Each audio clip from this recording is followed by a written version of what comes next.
What's up, guys? It is Corey from Super Kami Guru 9000, and welcome to Legendary Animators, episode number 4. Today, we are going to take a look at another student of Kannada-style animation named Tsutomu Ohshiro. Now, for those of you not in the know, Kannada-style animation is when you see animation's emphasis on extreme perspective and over-the-top dynamic style of movement and special effects. The director of Gurren Lagann comes to mind, Hiroyuki Imaishi, who is also a student of the Kannada-style animation. If you guys would like to have a better understanding of the Kannada style of animation, please check out the description box below. There are some AMVs done by our good friend Blue Sakaga. He worked really hard on these, so make sure and check them out and give them a thumbs up, and make sure not to give them a douchey down. Now that we've learned a little bit more about the Kannada style animation, let's get a little bit of background info on this animator, Tsutomu. Now, Tsutomu started out his career as an animator working on Ninja Senshi Tobikage, which is a really fancy way of saying ninja robots. This was released in 1986. He then began working on a lot of space shows before moving on to hentai, such as the La Blue Girl series. So if you're into watching a gaggle of snakes rape a girl, then I'm sure this is the show for you. God, I hope that's not a dick monster.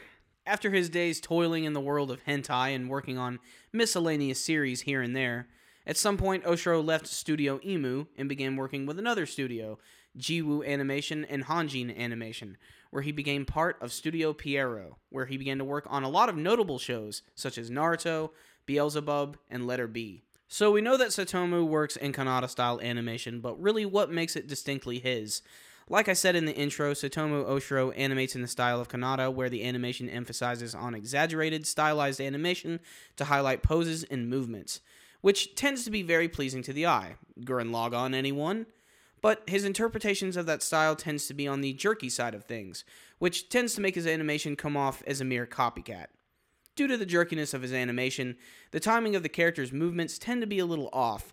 Most of the time, this makes his animation look bad in comparison to some of the other animators who work in Kannada-style animation. I think it's safe to say that Tsutomu Ohshiro is not the bottom bitch in terms of Kannada-style animation. Even though his animation looks bad sometimes, Ohshiro's animation is at best when he's dealing with special effects and not animating characters.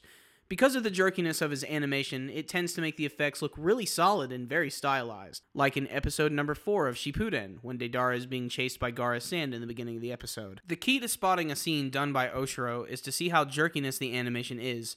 So if you can see a scene that resembles something like this, then there's a 90% chance that Tsutomu Ohshiro animated that.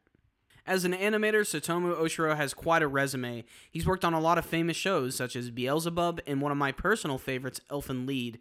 He definitely worked on one of the most famous episodes of that series, episode 1, which, if you can actually make it through watching it, you've got some balls. This is just an orgy of blood and violence. It is ridiculous and over the top, and like we stated earlier, it definitely has a lot of the stylized animation that Ohshiro is known for.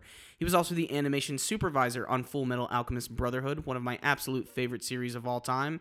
He's also worked on Ikki Tousen, Dragon Destiny, and Mezzo as well. Now, obviously, here at Super Kami Guru 9000, we are huge fans of Naruto and Naruto Shippuden, and Tsutomu has worked on a number of episodes in the Shippuden series. He worked on 134, which was Kisame versus Suigetsu. That was a very short battle between the two. You had 142, where he had the introduction of Killer Bee against Sasuke and his team. That was a very important one. There was 214, Sasuke versus Kakashi. 250, Guy versus Kisame. That was a very epic episode. He also did a brand new version of the Forest of Death battle, which I thought was really cool looking, even better than the original version. Episode 264, the Edo Tensei conversation between Kabuto and Tobi, very pivotal.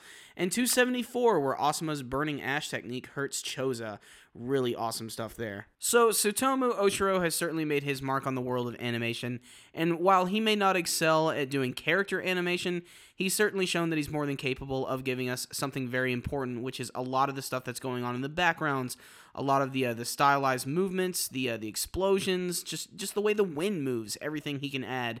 And because of that, I think that's something we need to recognize him for, because he's worked on some of the most important episodes in Naruto, and he's worked on a few other series that I really enjoy as well.